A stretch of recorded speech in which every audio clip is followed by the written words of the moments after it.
Hello, and welcome to the NHL Best Bets. Last night there were a good number of games. We had our traditional two picks, and results were 1-1.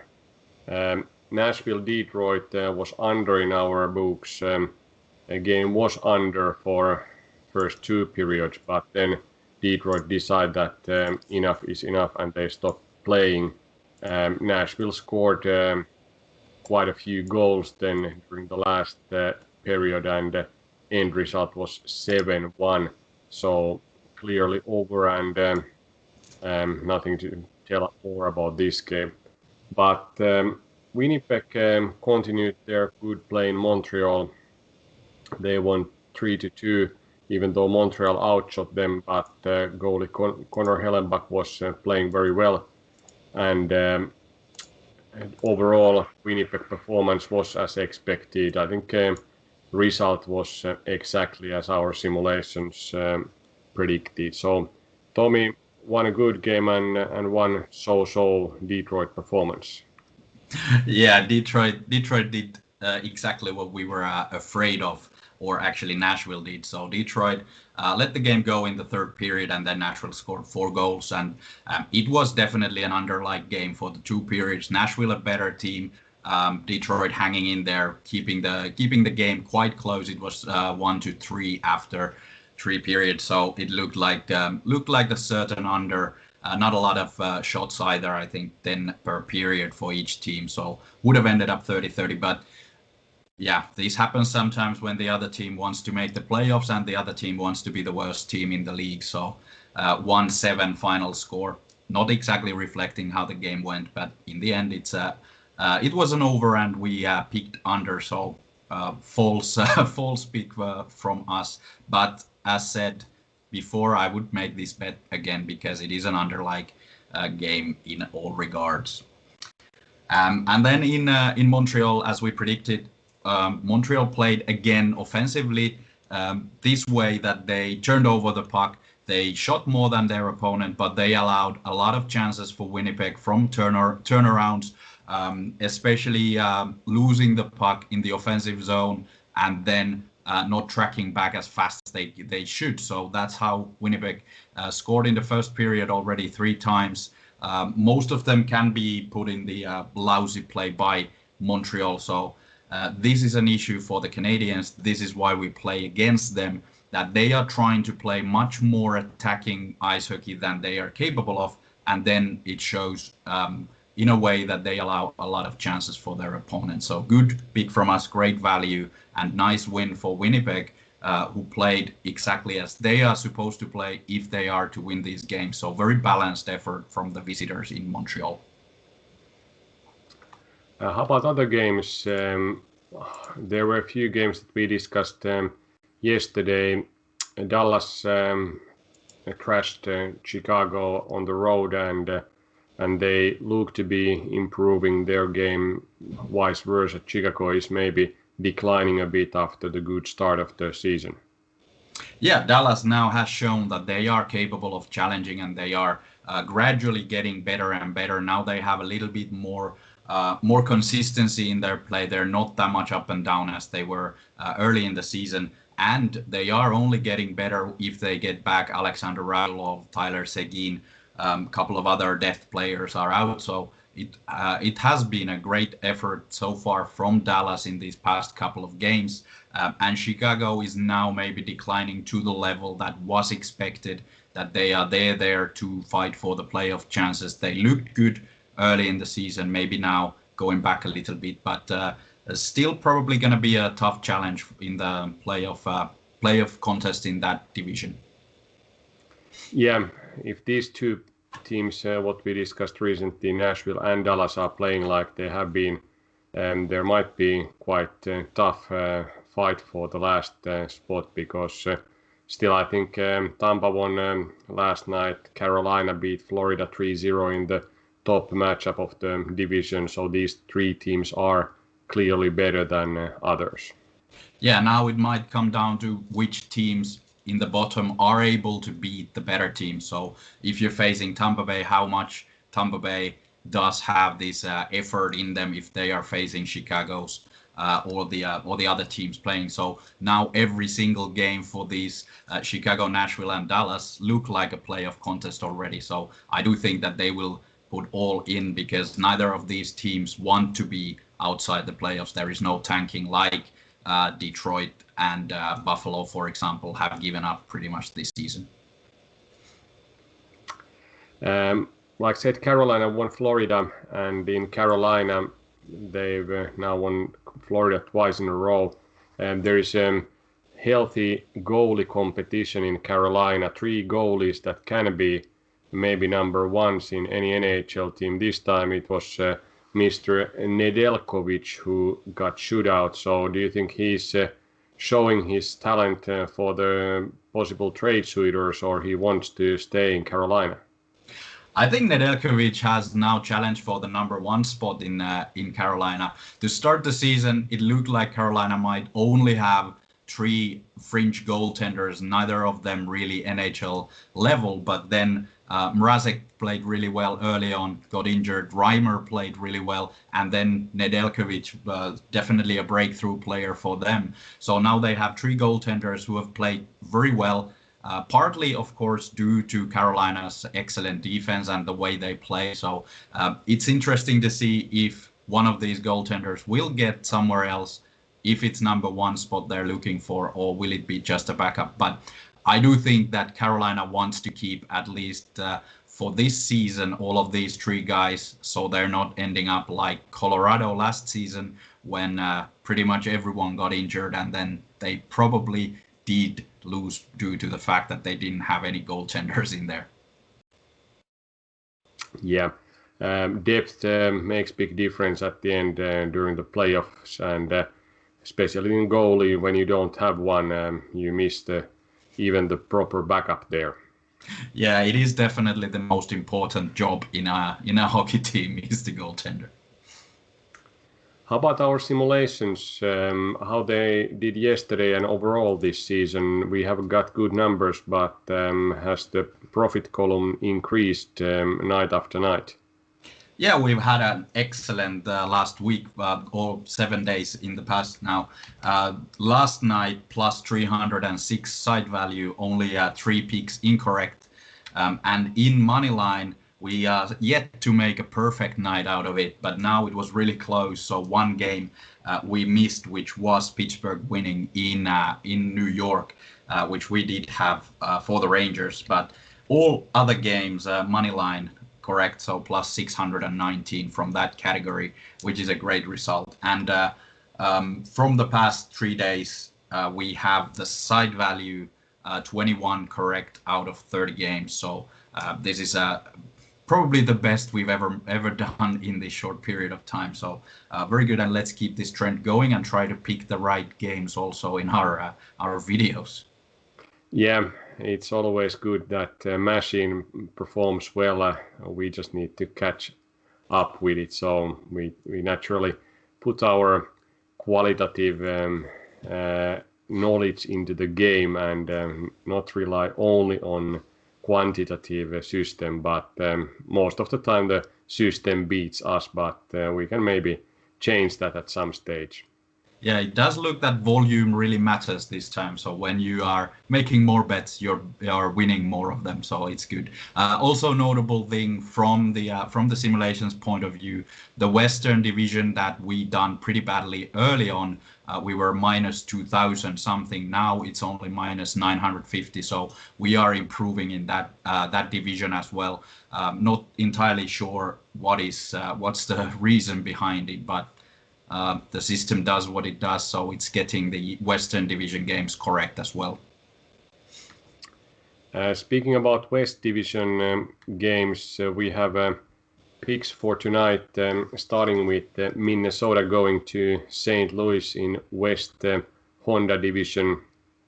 And Minnesota beat Colorado at home 8-3. That was a statement win against the team that is leading their division, but didn't show up in that night, especially for the defense. This time, St. Louis is also coming from the victory to this game. They snapped their 8-game or 7-game losing streak against Vegas at home. But we think Minnesota is in better overall shape, and they have good value in -106 on the road against St. Louis. And then other game, New York local battle between the Rangers and Islanders. New York Islanders is the best home team in the league this season, and they have by far the best back-to-back record at home since last 3 seasons. So this back-to-back game against Rangers, even though their previous game was against Philadelphia yesterday, is looking very, very strong pick here. And this season, New York had 3 back-to-back games in home, and they have won all of those. So naturally, we think that this trend will continue. Yeah, Islanders at home, back-to-back, even if it is against a different team. I think this is one of the strengths of this team. They have such a deep roster. Barry Trotz is able to mix up his lines, match Rangers that basically have 1 or maximum 2 productive lines at the moment. So I think Islanders have a great advantage of that. Now they added a couple of guys, Kyle Palmieri and Travis Zajac, who came from Devils, so they have even more depth than they had before. So when you have 3 lines that can practically play any in any situation of the game, that's something that Barry Trotz loves, and that's how he can implement whatever playing style they will choose to play against Rangers. So I think this is a great matchup. Yesterday, a little bit struggling against Philadelphia. Flyers did play really well defensively. Ended up Islanders winning 3-2 after the shootout. But like I said, a lot of depth in that team shouldn't be an issue to play back-to-back against Rangers. And Rangers is a different sort of team. They play very offensively. They are doing a lot of turnovers. They're not very good in keeping control of the puck. So that's again something that Islanders will take advantage of. So with these probabilities, these odds, we're gonna go with the Islanders. And in the simulations, 57% go to the home team here, and the odds indicate somewhere around 55%. So nice little value there, but Islanders definitely the favorites. And then the other game, I think Minnesota has now shown that they are capable of beating any team. They played really well against Vegas. They beat them twice on the road. Then they lost in Colorado, at home against Colorado, but played really well the last 2 periods of that game, and then continued to beat Colorado 8-3. So they are on this trending upward motion, and I do think that they are a better team than St. Louis Blues, even if Blues did manage to beat Vegas and cut their losing streak. But Minnesota is a better team. They have a statement to make. Blues probably trying to shut down the offense of Minnesota. Neither team very good offensively, so I think this will be a very, very close matchup, which will go in Minnesota's favor. And Minnesota in simulations almost 60% of these games, while the odds indicate close to 51%. So a good road favorite this time with quite a lot of value in simulations. If we go back to the New York game, their Islanders added, like you said, a few guys from the New Jersey, Kyle Palmieri and Mr. Zajac, assistant captain of the New Jersey Devils. You have been running some season simulations with different lineups there in Islanders. There's no Andreas Lee, but there's now these 2 new guys. Is there any difference at the end result of this trade for the Islanders? Very little in the simulations. In some individual games, Islanders are more likely now to create more chances and to score more goals, but it's very, very small difference. Of course, now when Palmieri, for example, joined the offensive group of Islanders, one of the players who've been playing will play a little bit less and their production goes down. So I think it will even out eventually. Maybe with this depth, it will show in the playoffs and in the longer run. But now when there is only a handful of games left in the regular season, and we are yet to run the playoff simulations, there is not much of a difference. But what they have done is now fill in the void left by Andreas Lee. So I do think that that is the main reason why Kyle Palmieri joined Islanders, was to fill in the gap that was left over from Anders Lee. Yeah, it's many times a bit overestimated how individual players are impacting the team, because we don't know beforehand how well they are mixing into the other players. But we'll see maybe by the end of the regular season how much this short-term trade impact to the Islanders.